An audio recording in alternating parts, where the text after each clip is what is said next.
definition over the course of one's lifetime. You know, is your lifetime of failure? And I think that's useful to think about things in those broad terms. But when I think of spiritual failure, I'm not thinking from when I was born to when I die. I mean, I think it's good to think in those terms. I think that we should think in those terms as well. There's some merit to that. But my understanding of spiritual success and failure is not quite so broad-minded. It's a little bit more imminent, a little bit more today, a little bit more right now. So one definition could be, you follow what I'm saying? One definition is, do you make it back to God? Do you make it to spiritual perfection? Whatever, satori or nirvana, or liberation, mukti or moksha, praying, however you conceive of it in your tradition, do you make it there? And then whatever those ups and downs are through your life, in the ultimate scheme, we could say that person succeeded, and if they didn't make it, we could say they failed. Of course, they have a Chutes and Ladders game.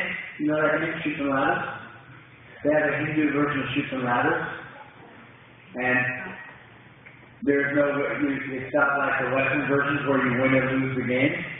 Because you get to keep playing the game over and over again until you land on the 68th square, which is moksha. And if you don't make it, then you get to come back around and start again. So we could even say that, you know, this idea of failure, if you have a typical understanding of the world, if you have an eternal understanding of soul, if your understanding is that life is about learning a lesson,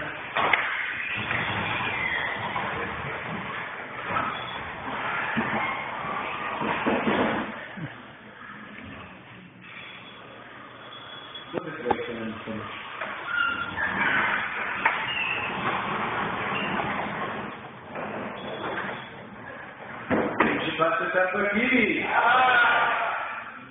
So,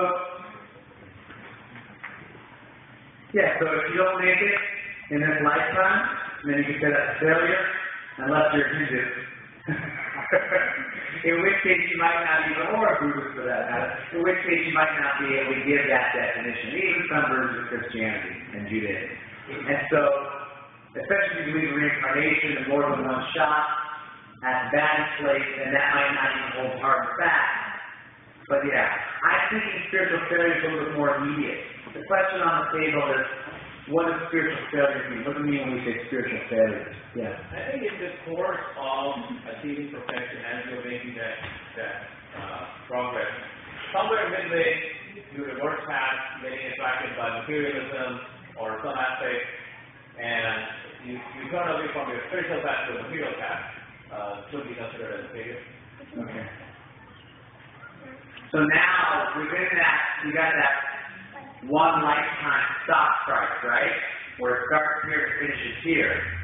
And it's got all these rises and falls through the course of the lifetime. You're saying that some of those falls could also be considered spiritual failures.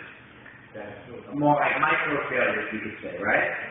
Yeah, that's a good point also. Sure. Steve, you want to say something? Yeah, the first time I said the definition was more very taxes.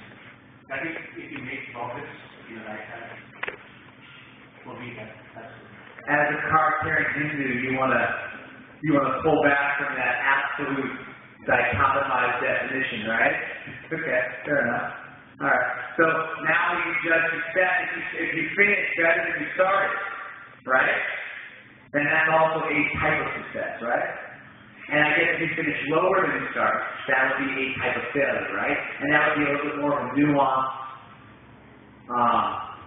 less dichotomized, less absolute definition. Jason?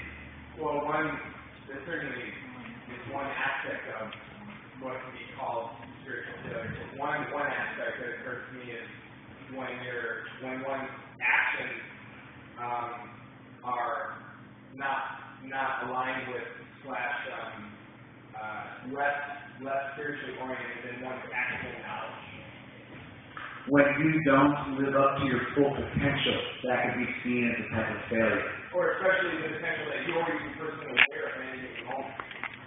So everybody has ultimate potential, Yeah. but what you may be consciously aware of. Yeah. This is interesting. You know, I don't know how much you guys know about Orthodox and Catholic Christianity, but there's mortal sins and venial sins in traditional Christianity. Venial sins are kind of small things that you do wrong. Maybe you cheat somebody or something like that, but nothing major. Mortal sins are the biggies. And the mortal sins they have free criteria you need to live up to. Mortal sins are what send you to hell eternally. And so if you don't clear it off your plate.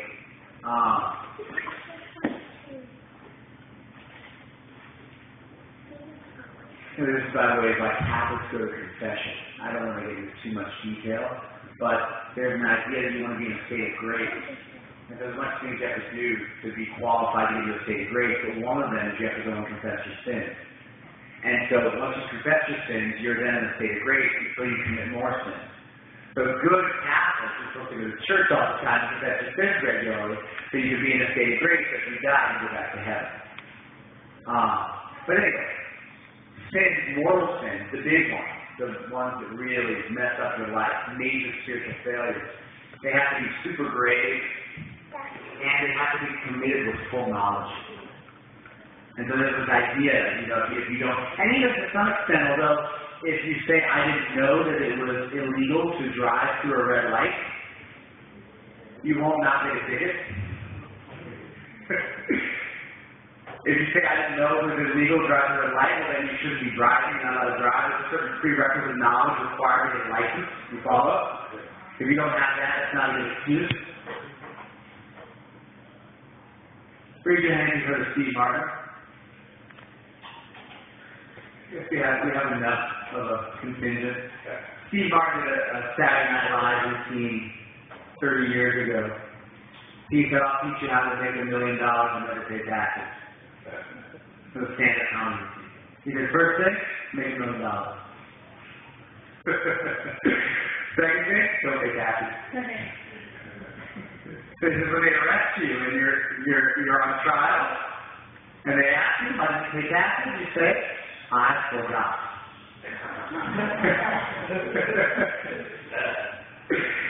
And then when they chastise you about that, you say, well, excuse me, in his very inimitable way you would say that. Anyway, so if you say, I forgot that it was illegal to drive drunk, I forgot that it was illegal to run a red light, you won't get out of the ticket. However, if you're dealing with serious crimes, let's say murder, what if you accidentally kill somebody? Is that different than killing somebody with full knowledge? Yes. Absolutely it's different. There's 3 degrees of murder. There's manslaughter, where you accidentally kill somebody. There's second-degree murder, where you kill somebody purposefully, but kind of in the heat of the moment when you weren't thinking straight. And then the worst type of murder is first-degree murder, where you made a premeditated game plan and went out with full knowledge, committed murder. So although perhaps knowledge is not, the only criterion. Sometimes you might do something wrong and you didn't know, you still get punished for it. If you don't know that it's dangerous to your health to jump off a building. Right? It doesn't mean that a small child doesn't know it's wrong to jump off a building and run out in front of a car and get hurt. There's still some karmic load. But, definitely there's a sense in which if you know something and you willfully act against it, that seems to be universally acknowledged. It seems that universally acknowledged is being more serious. And so I think your definition is a good one, Jason. I think you shine some important light on this. If you know the truth, know what's right, they say, after those who more is given, more is expected. And so knowing the truth and not acting on it can be seen as a spiritual failure. It makes good. By the way, you can just reject the question outright because there's no such thing as a spiritual failure. Life is a great lesson, right? And lessons are always being presented to us.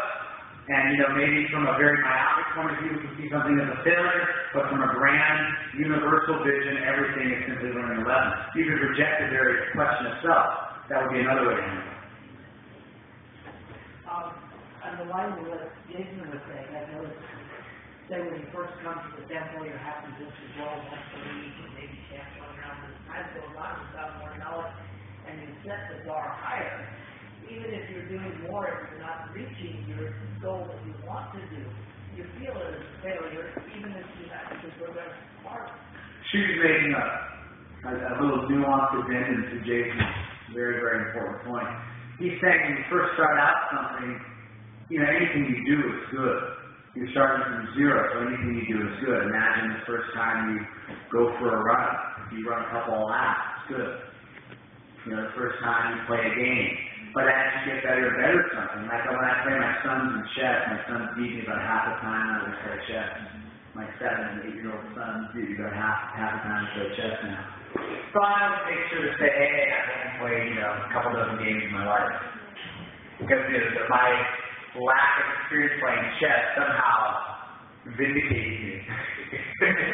It justifies me for me having been beat by these small children. Of course, I was playing for decades and I got beat. That's more humiliating and embarrassing. Of course, it's a good thing that they beat me. It's good. I want them to excel beyond me in this lifetime. So yeah, she's making the point that when you first start, it's all good. But then he gave the example of Java. We begin a daily spiritual practice where we chant a certain amount of rounds every day. And so you start out, hey, Hare Krishna, I chant 3 rounds. That's a really good thing. Then I'm an initiated devotee, I chant 16 rounds, I've been chanting for 20 years. If I don't make 16, that's it. You follow? And so sometimes, along with experience and knowledge, comes responsibility. Imagine if you've never performed surgery before and somebody asked you to sew them up.